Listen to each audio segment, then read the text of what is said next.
Hey everyone, how you guys doing? Hope you guys are doing well.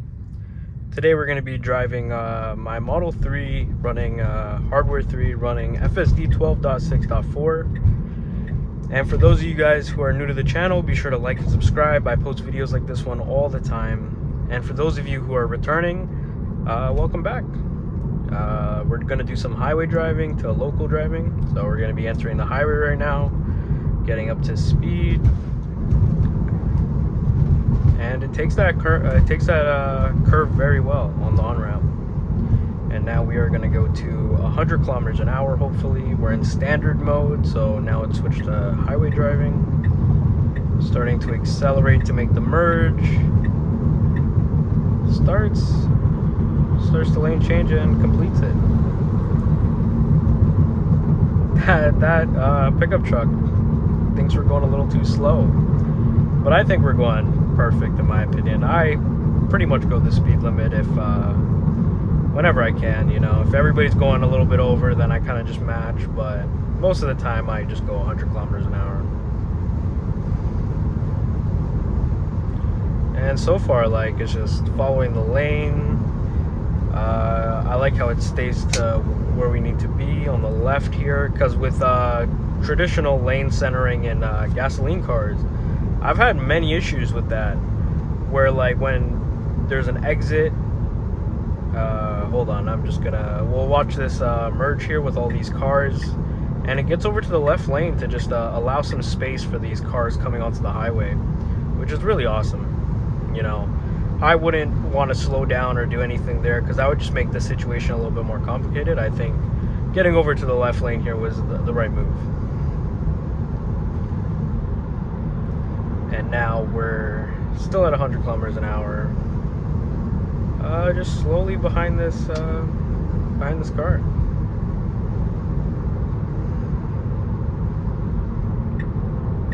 Now it's getting over to the left lane and move the camera because my eyes aren't paying attention. Just following this BMW, staying a good distance behind. There is a car to our left. There's still a car to our left. Now the car is gone, and it's gonna switch lanes to the left. We're gonna have to get back over to the right because our exit's coming up pretty short soon. Oh, it's going to the fast lane. I guess we're gonna overtake this Mitsubishi. Going a little bit over the limit now, and now we're making our way back. Standard mode is a little bit more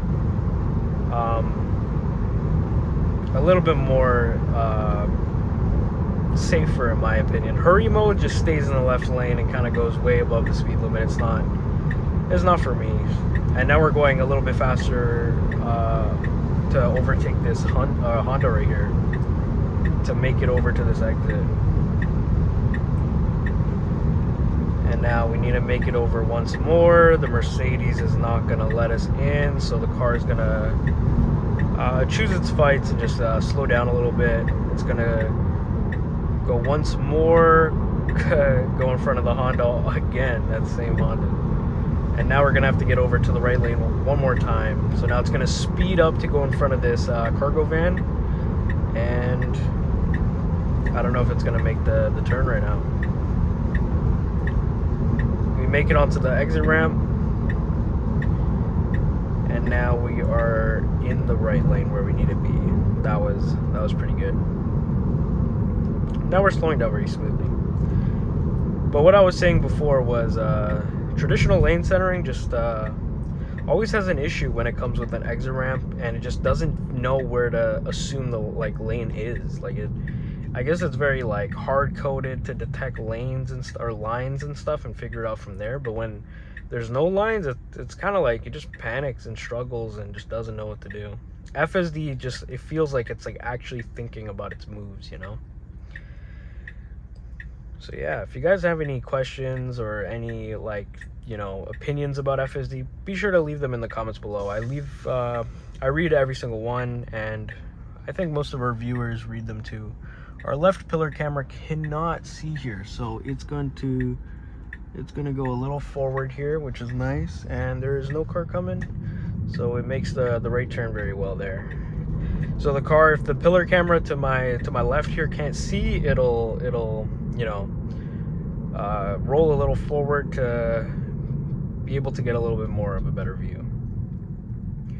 Now we're coming to a stop behind this Acura very smoothly. That entire highway drive was really nice, no complaints there. And you know, that's what I expect from FSD. It did exactly kind of what I want. And some of these older you know, Teslas, they run hardware 3, so if you guys are like maybe, you know, you guys are in much more like less dense, less complicated cities, you guys could definitely get away with hardware 3 and probably have no issues. Obviously you don't get the latest features and the latest, you know, FSD updates and stuff, but apparently we're going to be getting version 14 Lite. I've been talking about this in a few of my videos. Still haven't updated. I still don't know if it is out.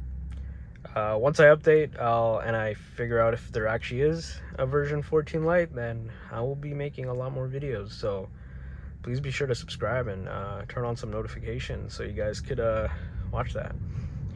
The light turns green. We're going to be accelerating through this very smoothly, following a good distance from the car in front of us. No complaints. A little bit of a bumpy road. A lot of our viewers have Teslas as well, so if you guys have a Model Y and a Model 3, could you you know, give your opinions on the ride quality between the two? I feel like the Model 3 is a little bit of a harsher ride compared to some other luxury cars that I've driven, but it's not that bad. It's not bad if it's like your first car. If you guys are used to normal like luxury cars, it might be a downgrade in terms of ride quality. But the technology definitely makes up for it. A little bit of a tricky intersection, slowing down, going through, staying centered, staying safe. This Kia here. Passing a McDonald's. That new blue drink for McDonald's is really sick. I don't really drink, you know, some high sugar drinks. I don't really prefer sugary drinks, but that new blue summer drink that they have, I forgot what it's called, like berry, I don't know, some blue drink with like foam on it. That one's really good. We're centered right now, slowing down, and yeah, this is pretty much the best of hardware 3. They just did that highway drive and this local drive, you know, being safe, overtaking, switching lanes, staying centered, staying safe, and yeah, no complaints there. There's a nice black Model 3 there for sale. I think the prices of electric cars are going up. I don't know if they're going up forever. I don't think so. I think they're only going to go up till people just be like, yeah, that's not worth it. So hopefully you guys, if you guys are looking to buy an electric vehicle or a Tesla or whatever, you know, hopefully you guys do get a good deal, you know, because stuff is getting expensive out there. And most people that are trying to buy electric vehicles, me included, like, I want to buy electric vehicles to save a little bit of money, you know, like less on gas, less on maintenance and stuff. And it's just kind of less of a hassle, you know. Obviously, you know, it is a higher upfront cost and, you know, the car devalues or whatever. But, you know, it's kind of just like the experience you would have, I guess. Like, I don't know. And maybe how long you keep the car for. If it fits your needs, then it works. If it doesn't, then it doesn't. Only you would know if it works for you. And if you don't know, be sure to comment down below what you guys want to know about the car, and we'll try helping you out there in the comments, and I'll try talking more about it in videos. But yeah, if you guys enjoyed the video, be sure to like and subscribe, you know, put on the notifications so you guys can watch all the videos that I post when they release. I make playlists, long form playlists, short form playlists. Check out some of the links in the description to support the channel. Comes smoothly to a stop, a little bit more aggressive, but we're kind of close to the intersection, so, but no complaints. So yeah, if you guys enjoyed the video, stick around. I'm going to be doing a lot more challenging situations, really push hardware 3 to its limits. So yeah, stick around to see those in the future. And thanks for watching, guys. See ya.